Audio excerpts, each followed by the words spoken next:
Hello friends, आज का जो हमारा टॉपिक है वो है income tax return. Income tax return का फुल फॉर्म है आईटीआर। एक बार इंटरव्यू में एक बंदा गया था, उसको पूछा था आईटीआर का फुल फॉर्म बताओ। तो आईटीआर का फुल फॉर्म सिंपल है, income tax return. Return return मतलब क्या? नॉर्मली रिटर्न हम समझते हैं, रिटर्न का मतलब होता है वापस लेना। जैसे मान लो मैंने आपको कोई चीज दी, जैसे आप मान लो कपड़े की दुकान में कपड़े खरीदने गए, फिर आपने उसको वापस से रिटर्न दे दिए। ये वो रिटर्न नहीं है जो हम समझ रहे हैं, ये रिटर्न अलग है। जो हम कपड़े रिटर्न कर रहे हैं वो रिटर्न अलग है, ये इनकम टैक्स रिटर्न अलग है। रिटर्न का मतलब क्या होता है वो अभी हम समझते हैं। तो रिटर्न अलग अलग तरह के होते हैं। जीएसटी रिटर्न अलग होता है, फिर टीडीएस रिटर्न अलग होता है। ऐसे 3 अलग अलग रिटर्न है। अभी हम जो सीख रहे हैं वो है इनकम टैक्स रिटर्न। रिटर्न मतलब गवर्नमेंट ने फॉर्म निकाले हैं बहुत सारे। जैसे इनकम टैक्स का अलग फॉर्म है, जीएसटी का अलग फॉर्म है, टीडीएस का अलग फॉर्म है। वो फॉर्म में आपको गवर्नमेंट को डिटेल्स भर के देनी है। जैसे मान लो इनकम टैक्स रिटर्न है तो इसमें कितने फॉर्म आते हैं? तो आईटीआर 1 से लेकर आईटीआर 7 तक टोटल 7 फॉर्म्स है। कितने फॉर्म्स है? 7। गवर्नमेंट ने क्या बोला, अगर आईटीआर आपको कौन सा फॉर्म अप्लीकेबल है वो आपको देख लेने का। भाई आईटीआर 1 लगता है, आईटीआर 2 लगता है, आईटीआर 3, 4, 5, 6, 7, कोई तो आईटीआर आपको लगता है। वो आईटीआर आप भर के गवर्नमेंट को दे दो। यानी उस रिटर्न में क्या होता है, आपने अपनी डिटेल्स बताई है। जैसे मान लो आप आईटीआर 1 भरते हैं तो उसमें आप बताओगे मेरी इनकम सैलरी से है। तो सैलरी से है तो कितनी इनकम मेरी है? मान लो 7 लाख इनकम है, तो वो पूरा हमें गवर्नमेंट को डिस्क्लोज करना पड़ता है। ये 7 लाख में से मेरे इंसेंटिव्स कितने हैं, एचआरए कितना है, वो सब गवर्नमेंट को बताना पड़ता है। क्योंकि गवर्नमेंट को कैसे पता चलेगा कि आप जो गवर्नमेंट को बताओगे ना वही गवर्नमेंट उसको सही मानती है। गवर्नमेंट थोड़ी एक एक के पास आएगी पूछने के लिए, भाई तेरा इनकम कितना है, तुम कितना कमाते हो, तुम कितना। नहीं, तो इसके लिए गवर्नमेंट ने क्या बनाए? रिटर्न। रिटर्न मतलब गवर्नमेंट बोलती है आप अपनी डिटेल्स हमारे को भर के भेजो, हम चेक करेंगे कि वो सही है कि नहीं है। अगर गलत है फिर क्या है, गवर्नमेंट वाले आपको नोटिस भेजते हैं, इनकम टैक्स वाले। मतलब अगर इनकम टैक्स वाले नोटिस भेजेंगे, जीएसटी में जीएसटी वाले नोटिस भेजेंगे, टीडीएस में टीडीएस वाले नोटिस भेजेंगे। अगर उनको लगता है कि भाई नहीं आपकी इनकम 7 लाख नहीं, आपकी इनकम तो 20 लाख है, पर आपने 7 लाख ही बताई है, मतलब आपने इनकम को क्या किया, कम बताया है, फिर आपको इनकम टैक्स से नोटिस आ जाएगी। पता चला आपको? तो उनका ये सिस्टम करता है। रिटर्न मतलब आप जो इनकम बताते हो गवर्नमेंट उसको मान लेती है कि आपने सही बताई है। अब रिटर्न क्या होता है, नॉर्मली कौन भरता है? तो लोगों को क्या लगता है कि रिटर्न सिर्फ सीए ही भर सकते हैं। ऐसा नहीं है। सीए कोई भी अकाउंटेंट आप भी रिटर्न भर सकते हो, कोई भी रिटर्न भर सकता है, पर उसके पास एप्रोप्रिएट नॉलेज होना जरूरी है। क्योंकि क्या होता है रिटर्न में, जैसे कोई भी अभी मान लो कि भाई सीए, इसके लिए लोग ज्यादा प्रेफर करते हैं क्योंकि सीए को नॉलेज ज्यादा होता है और वो रेगुलरली उस चीज से अपडेट रहता है। अगर आप भी रिटर्न भरो, जैसे आईटीआर 1 है तो आप भी भर सकते हो, उसमें कोई आपको किसी की हेल्प की जरूरत नहीं है, आप इजीली भर सकते हो। और आप जैसा क्लाइंट वैसा आप चार्ज भी कर सकते हो। समझो कि आप कोई क्लाइंट से पैसा ले रहे हो तो आप 1000 रुपये, 750, 1000 रुपये, 1250, 1500, डिपेंड उसकी इनकम के ऊपर, ऐसा आप चार्ज भी ले सकते हो। लोग 500 रुपये भी लेते हैं, डिपेंड करता है। ठीक है, तो हम लोग आज क्या पढ़ेंगे? Income tax return. GST return और टीडीएस रिटर्न नहीं पढ़ रहे हम लोग, इनकम टैक्स रिटर्न पढ़। अब सबसे पहले आईटीआर 1 हम यहाँ पे जो सीखेंगे वो है आईटीआर 1। हमें पहले ये समझना पड़ेगा कि कौन सा आईटीआर किसको भरना पड़ता है। भाई आईटीआर 1 है तो वो कौन भरेगा, आईटीआर 2 है तो वो कौन भरेगा, आईटीआर 3 है तो वो कौन भरेगा, वो मैं आपको नेक्स्ट लेक्चर में बताऊंगा। पहले आज हम स्टार्ट करते हैं आईटीआर 1। तो आईटीआर 1 जो है वो सैलरी का रिटर्न है। किसका रिटर्न है? सैलरी। मतलब जिसकी इनकम सैलरी से है वो आईटीआर 1 भरेगा। जिसकी इनकम कहां से है? सैलरी से। अब देखो आईटीआर 1 में क्या होता है, इनकम टैक्स के हिसाब से इनकम 5 जगह से होती है। कितनी जगह से होती है? 5 जगह से। पहले आपको ये पता होना चाहिए। पहली होती है सैलरी। मान लो आप जॉब कर रहे हो, आपको क्या मिलेगी? सैलरी। फिर दूसरी होती है इनकम फ्रॉम बिजनेस। जैसे मान लो कि भाई आप, ये फ्यूचर पाथ है, ये क्या है, एक बिजनेस है। या मान लो आप कोई भी कंपनी ले लो, रिलायंस है, मैकडोनल्ड्स है, जो भी बिजनेस कर रहे हैं वो सब कहाँ आ गए, बिजनेस। उसमें या तो प्रॉफिट होगा या तो लॉस होगा। फिर होता है इनकम फ्रॉम हाउस प्रॉपर्टी।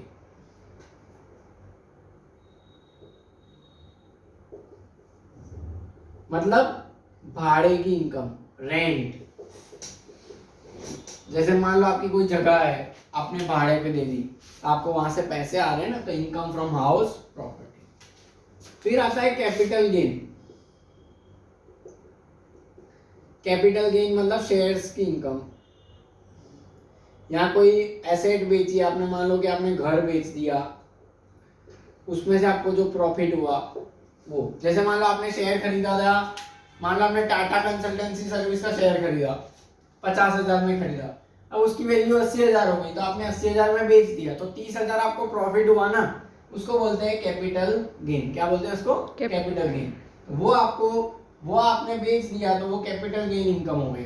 अब जैसे घर है, घर आपने खरीदा था, आप जिस घर में रह रहे हो अभी, वो तो क्या हमारे पापा मम्मी ने बहुत टाइम पहले खरीदा होगा, अब वो घर उन्होंने मान लो कि भाई 5 लाख का खरीदा था, अब उसकी वैल्यू 50 लाख है, तो आप उसको बेचोगे तो उसके ऊपर प्रॉफिट मिलेगा, वो प्रॉफिट क्या होता है, कैपिटल गेन। ओके। फिर आता है last, income from other sources. क्या आता है, इनकम फ्रॉम अदर सोर्सेस, मतलब दूसरी जगह से इनकम। जैसे मान लो आप तो नौकरी तो कर ही रहे हो, पर आपके पास सेविंग, अब नौकरी कर रहे हो, आपकी पगार है, आपकी सेविंग हो रही है, तो आप क्या करोगे, कहीं ना कहीं वो पैसा एफडी में डाल दिया आपने, बोले मुझे यार इंटरेस्ट भी तो मिले, तो आपने बैंक में एफडी रख दी, तो आपको इंटरेस्ट इनकम हो रही है, तो वो अदर सोर्सेज की इनकम होती है। ओके, तो कितनी जगह से इनकम होती है, 5 जगह से।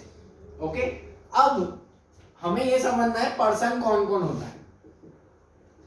पर्सन कौन कौन होगा, इंडिविजुअल पर्सन होगा, या एचयूएफ होगा, या कंपनी होगी, या पार्टनरशिप फर्म होगा, या एलएलपी होगा, या ट्रस्ट होगा। अब जो ITR 1 है वो कौन भर सकता है, तो वो इंडिविजुअल भर सकता है। कौन भर सकता है, और इंडिविजुअल भी कौन सा इंडिविजुअल, जिसकी इनकम यहां से होती है, या तो सैलरी होगी, या हाउस प्रॉपर्टी होगी, या अदर सोर्सेस। यानी अगर उसकी बिजनेस इनकम है किसी की, यहाँ कैपिटल गेन है, तो वो ITR 1 भर सकता नहीं। पता चला आपको, यानी ITR 1 कौन भर सकता है, इंडिविजुअल। इंडिविजुअल भी कौन सा वाला, जिसकी इनकम सैलरी, हाउस प्रॉपर्टी या अदर सोर्सेज से। जैसे मान लो, मैं एक एग्जांपल देता हूँ, मान लो कोई कंपनी है, कंपनी मतलब क्या होता है, जैसे रिलायंस है, वो एक कंपनी है, रिलायंस लिमिटेड, इसके पीछे लिमिटेड या प्राइवेट लिमिटेड, तो ये ITR 1 भर सकती है, ये ITR 1 नहीं भर सकती, क्योंकि ITR 1 सिर्फ कौन भर सकता है, इंडिविजुअल। इंडिविजुअल भी उसकी इनकम कहाँ से होगी, 3 जगह से, या सैलरी होगी, या हाउस प्रॉपर्टी होगी, या अदर सोर्सेज, या 3 में से कोई 2 होगी, या तीनों होगी। जैसे मान लो हो सकता है किसी की सैलरी की भी इनकम है, भाड़े की भी इनकम है, ब्याज की भी इनकम है, तो भी वो ITR 1 भर सकता है। हो सकता है खाली सैलरी इनकम है, तो भी वो ITR 1 भर सकता है। हो सकता है खाली रेंट की इनकम है, तो भी ITR 1 भर सकता है। क्लियर, इतना समझ आया, क्लियर। तो ITR 1 पहले कौन भर सकता है वो हमने समझा। अब हम ये देखते हैं कि ITR 1 को कैसे भरा जाता है, तो उसके लिए हमारे को क्या, पहले सम्स गिनने पड़ेंगे। मैं रब कर देता हूँ, आप लिख लेना। ओके,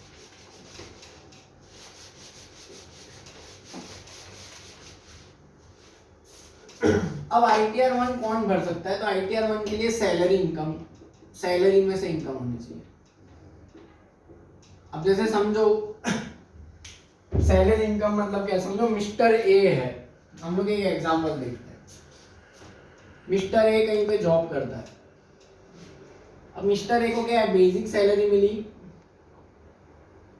हाँ, अब इनकम टैक्स होता है ना, साल में एक बार भरा जाता है। इनकम टैक्स साल में कब भरा जाता है, एक बार। पहले वो समझ लेते हैं। जैसे मान लो 1/4/2021 से 31 मार्च 2022 को साल खत्म होगा।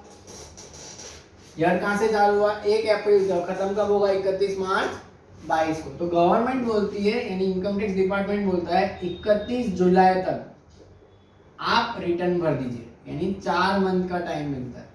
कितने मंथ का टाइम मिलता है, गवर्नमेंट आपको 4 महीने का टाइम दिया। ये इंडिविजुअल के लिए या ITR 1 वालों के लिए, जिनका ऑडिट होता है उनकी डेट अलग होती है, ठीक है।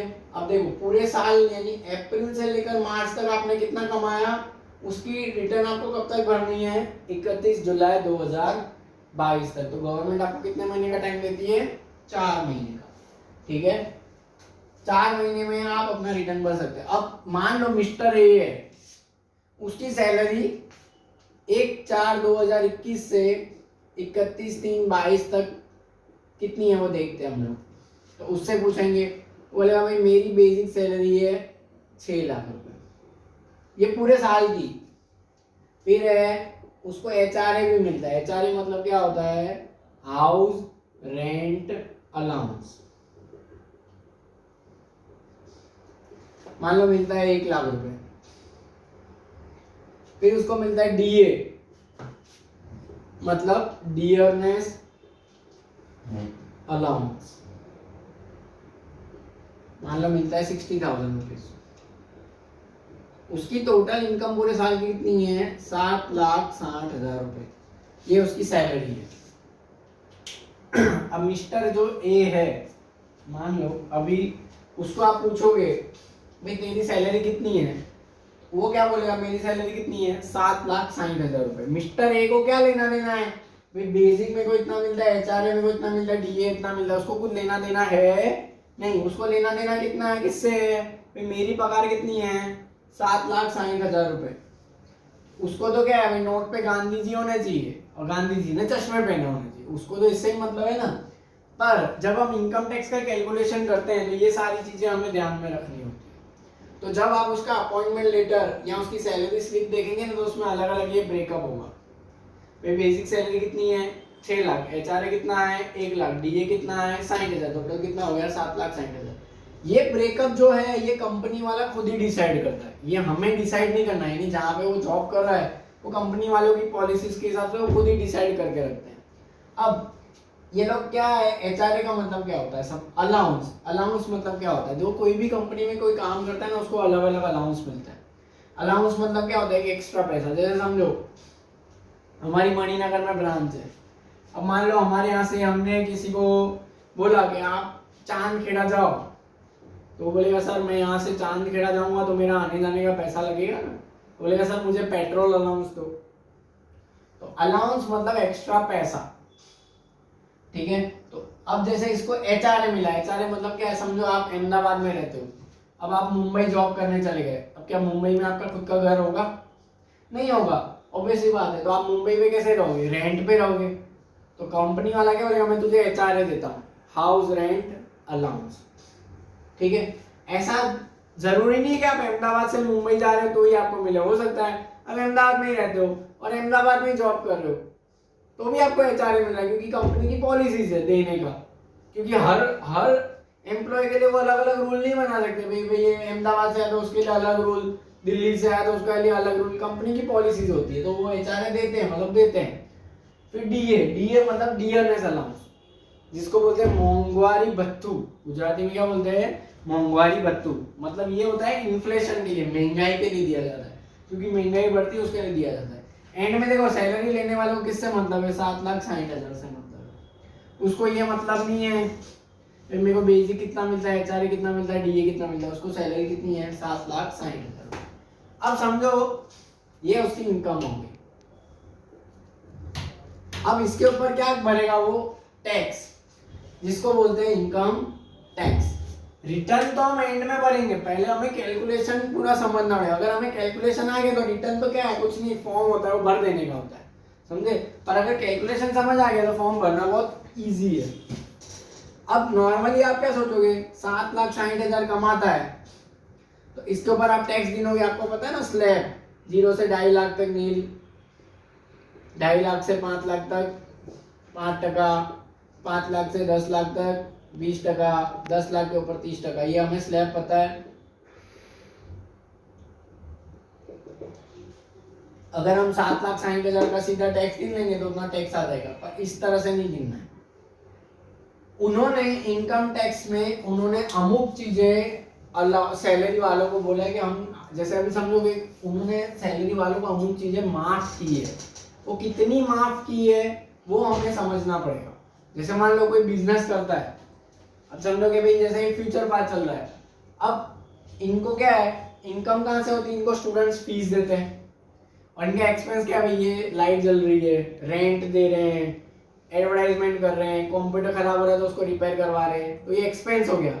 पर जो जॉब करता है उसका एक्सपेंस क्या, जो जॉब करता है उसका एक्सपेंस क्या, उसका खाली ये एक्सपेंस हो सकता है आने जाने का पेट्रोल, या उसका अगर भाड़े पे रहता है तो भाड़े का खर्चा हो सकता है। पता चला आपको, घर का खर्चा तो वैसे भी उसमें कोई काम, घर का खर्चा नहीं गिनने का, वो तो पर्सनल एक्सपेंस हो गया, समझे आप।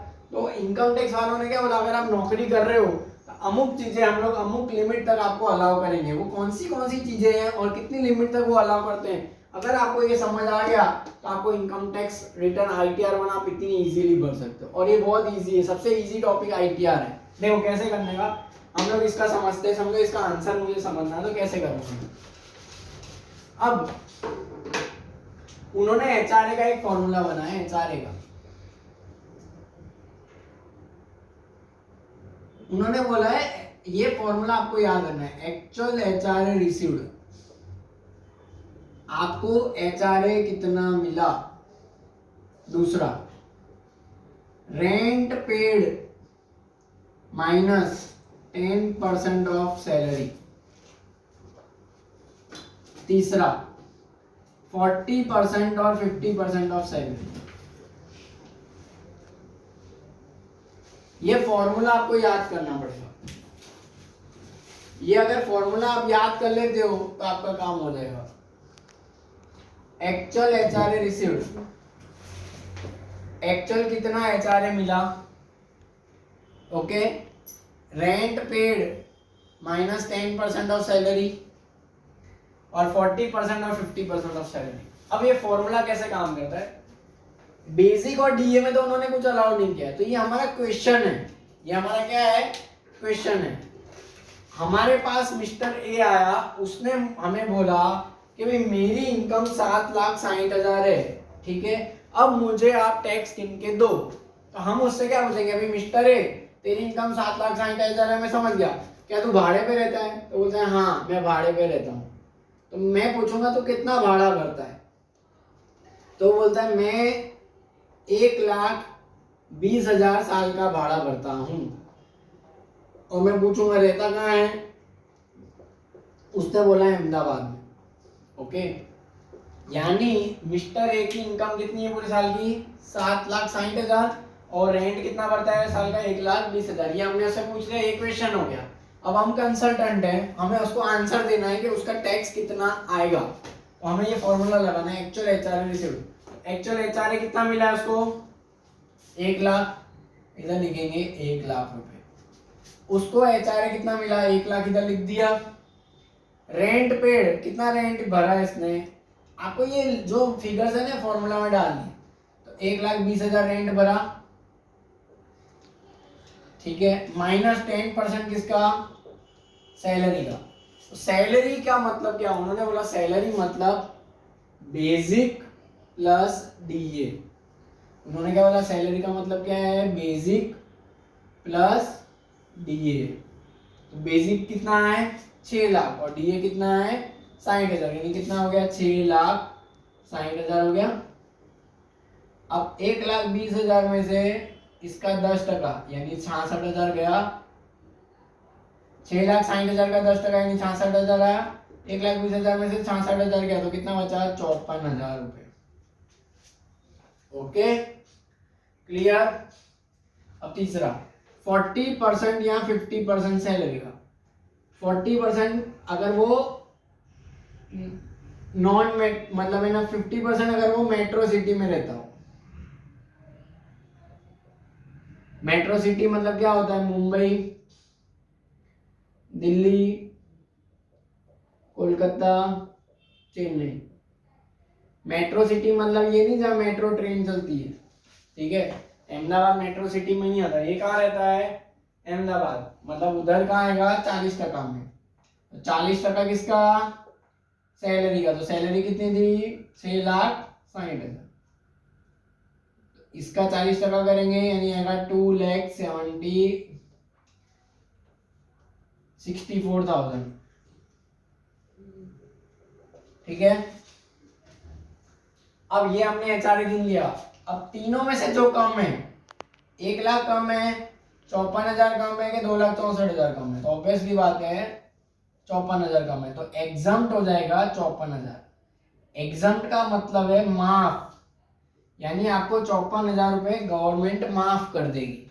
अब कैसे आंसर करने का, ये इनकम है, यहाँ पे हम ये क्वेश्चन है, अब आंसर यहाँ पे हम एग्जम्प्ट का कॉलम बनाएंगे, एग्जम्प्ट, और यहाँ पे बनाएंगे टैक्सेबल। एग्जाम मतलब आपको कितना माफ मिलने वाला है, तो देखो बेसिक सैलरी और डीए में कुछ भी माफ नहीं मिलता। इधर मैं लिख देता हूं answer, basic salary and DA में कुछ भी माफ नहीं होगा, यानी कुछ भी एग्जाम्प्ट होगा नहीं, यानी इधर 6,00,000 में से कुछ भी नहीं होगा, 60,000 में से भी कुछ नहीं होगा। और जो एचआर है 1,00,000 था, तो उसमें से तीनों में से कम क्या था, 54,000 एग्जाम्प्ट हो गया। ठीक है, अब देखो 6,00,000 आपको बेसिक सैलरी मिलती, तो 6,00,000 में से 0 गया तो कितना बचा, 6,00,000। 1,00,000 आपको एचआरए मिला, उसमें से 54,000 एग्जाम्प्ट हो गया, तो 1,00,000 में से 54,000 गया, तो 46,000 के ऊपर आपको टैक्स भरना है। 60,000 आपकी इनकम है, उसमें से एग्जाम 0 हो गया, तो 60,000 बचा, यानी टोटल कितना हो गया, 7,06,000। यानी आपकी पगार है 7,60,000, और आपको 7,60,000 पे टैक्स नहीं भरना है, आपको टैक्स किस पे भरना है, 7,06,000। तो आपको तो फायदा हो गया ना, टैक्स कम आएगा क्योंकि कम अमाउंट हो गई ना। अब इसके ऊपर गिनने का, 2.5 लाख तक नील, 2.5 लाख से 5 लाख तक 5%, 5 लाख से 10 लाख पे 20%, 10 लाख के ऊपर 30%, वो इसके ऊपर गिनने का। समझे आप, आपको क्या हो गया, टैक्स पहले आ रहा था 7,60,000 पे भरने का, अब 7,60,000 पे नहीं भरना, अब किस पे भरना है, 7,06,000 के। इसके ऊपर आप गिन लो, 2.5 लाख तक नील ने, 2.5 लाख तो कितना आएगा, आप गिन लेना।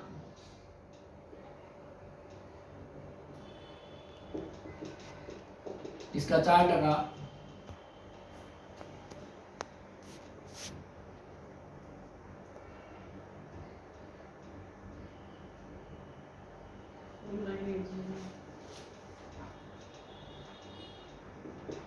इतना आपका इनकम टैक्स आएगा।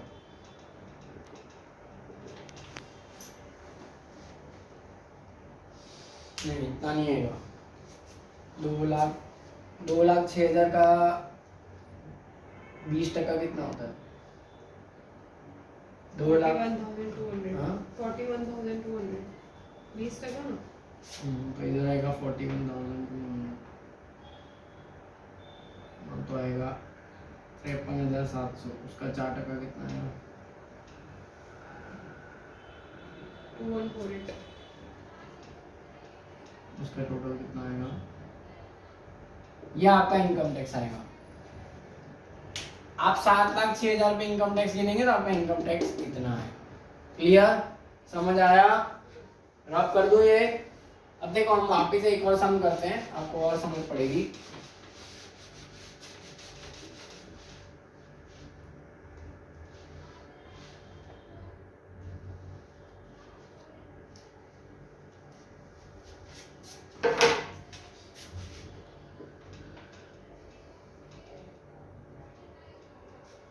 देखो एक और समझो, मान लो मिस्टर बी है, वो आपके वहां आया, उसकी बेसिक सैलरी है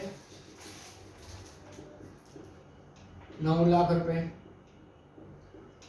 एचआरए है उसका 2,00,000 रुपए, और डीए है उसका 1.5 लाख रुपए। टोटल उसकी सैलरी है 12,50,000। ठीक है, और उसको रेंट कितना भरता है, मान लो रेंट भरता है 2,20,000 रुपये, और कहाँ रहता है, मुंबई में। ठीक है, ये क्वेश्चन हो गया। अब आंसर करना है, तो ये इनकम हो गई, इधर मैं बना दूंगा एग्जाम्प्ट, इधर बना दूंगा टैक्सेबल। तो मैंने बोला ना बेसिक और डीए में कुछ भी एग्जाम नहीं मिलता, तो इधर 0 0 लिख देने का। एचआरए में कैसे गिनेंगे, एक्चुअल एचआरए रिसीव्ड, कितना एचआरए हुआ 2 लाख रुपए। रेंट पे कितना है 2,20,000 रुपए, माइनस 10% किसका, सैलरी। तो सैलरी मैंने क्या बोला, बेसिक और डीए, यानी कितना आएगा 9 लाख ने 1,50,000, तो हो गया 10,50,000 रुपए। ओके, इसका 10% आएगा, 2,20,000 में से गया 1,05,000, यानी आएगा 1,15,000 रुपए। ठीक है, फिर 40% और 50%, मेट्रो में मुंबई में रहता है 50% आएगा, 50% किसका 10,50,000 का, तो आएगा 5,25,000। तीनों में से कम क्या है, 2 लाख कम है, 1,15,000 कम है कि 5,25,000, 1,15,000 कम है, तो एग्जाम क्या हो जाएगा 1,15,000। क्लियर, ठीक है, इधर कितना आएगा 1,15,000 रुपए। अब 9 लाख में से 0 गया तो कितना आएगा 9 लाख, 2 लाख में से 1,15,000 गया तो कितना आएगा 85,000, 1,50,000 में से 0 गया तो कितना आएगा 1,50,000, तो टोटल कितना आएगा 11,35,000 रुपए। यानी उसकी इनकम है 12,50,000 और उसको टैक्स किस पे भरना है 11,35,000, तो उसको फायदा हो गया ना। पता चला आपको इनकम टैक्स वाले बेनिफिट दे रहे हैं क्योंकि आपका एचआरए बनता है, तो आपको वो फायदा उठाना है। कोई दिक्कत इतने में, एचआरए कैसे, आज हमारा जो पहला लेक्चर है उसमें हम एचआरए कैसे गिनते हैं वो ही समझेंगे। पता चला आपको, हम 1-2 सम और करते हैं तो ताकि आपको और डिटेल में समझ पाए। ठीक है, चलो एक सम और ले लेते हैं।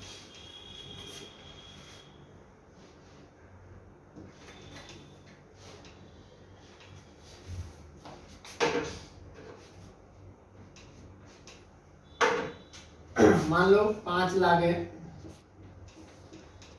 ये है 50,000 रुपये और ये है 1 लाख रुपये। अब टोटल इनकम है 6,50,000 और रेंट बढ़ता है 1,25,000 रुपये, उदयपुर में रहता है। ठीक है, अब देखो बेसिक और डीए में तो कुछ भी एग्जाम नहीं होगा, तो 5 लाख में से 0 गया 5 लाख आ जाएगा, 1 लाख में से 0 गया तो 1 लाख आ जाएगा। क्लियर, अब यहाँ पे रखेंगे एक्चुअल एचआरए रिसीव्ड कितना है 50,000, रेंट पेड कितना है 1.25 लाख, माइनस 10% सैलरी का, तो सैलरी क्या आएगी 5 लाख और 1 लाख, तो कितना हो गया 6 लाख। इसका 10% यानी 1.25 लाख में से 60,000 गए तो कितना बचा 65,000 रुपये। क्लियर, फिर 40% या 50%, उदयपुर में रहता है तो नॉन मेट्रो, तो 40% किसका 6 लाख का, तो कितना आएगा 2,40,000 आएगा। ठीक है, तीनों में से कम क्या 50,000 कम है, 65,000 कम है कि 2,40,000, तो क्या कम है 50,000। ठीक है, इधर क्या आएगा 50,000, यानी पूरा का पूरा एग्जाम हो जाएगा। 50 में से 50 गया तो 0, आपको टैक्स किस पे भरना है सिर्फ 6 लाख। पता चला आपको टैक्स किस पे भरना है 6 लाख, मतलब आपकी इनकम 6,50,000 है पर आपको टैक्स भरना है 6 लाख के ऊपर। क्लियर, इतना समझ आया। एक और सम समझते हैं।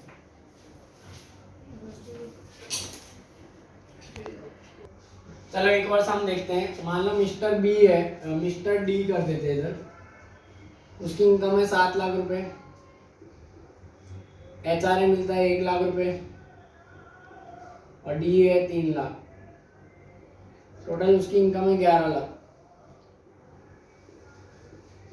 ओके, अब मान लो रेंट कितना भरता है, मान लो रेंट 80,000 भरता है और रहता कहाँ है, मान लो जयपुर में, ठीक है।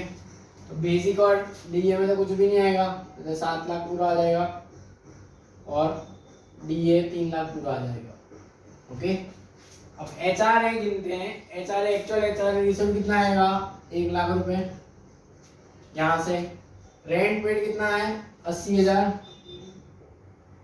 माइनस 10% ऑफ सैलरी, मतलब बेसिक और डीए 7 लाख और 3 लाख कितना हो गया, 10 लाख। 10 लाख का 10% कितना होगा, तो 80,000 में से गया 1 लाख रुपए, तो माइनस में आ रहा है। देखो इधर ये किस में आ रहा है, तो माइनस में है ना, कुछ नहीं करने का, इसको जीरो ले लेंगे। क्या कर देंगे, इसको जीरो ले लेंगे।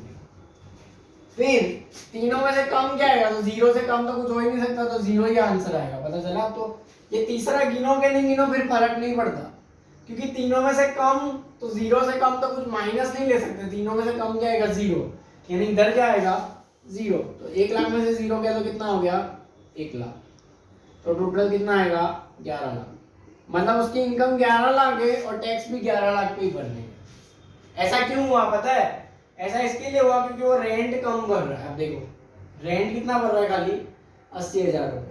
समझे आपको, कैलकुलेशन के हिसाब से रेंट कम भर रहा है, इसके लिए उसका एचआर है, ये रेंट ये माइनस में आ रहा है, इसके लिए इधर पूरा टैक्स है। तो आप लोगों को क्या करना है, एज अ ट्रेनर बच्चों को ये 2-3 सम ऐसे दे देने हैं, और हमारे को पहला लेक्चर में खाली इतना ही एचआरए करवाना है।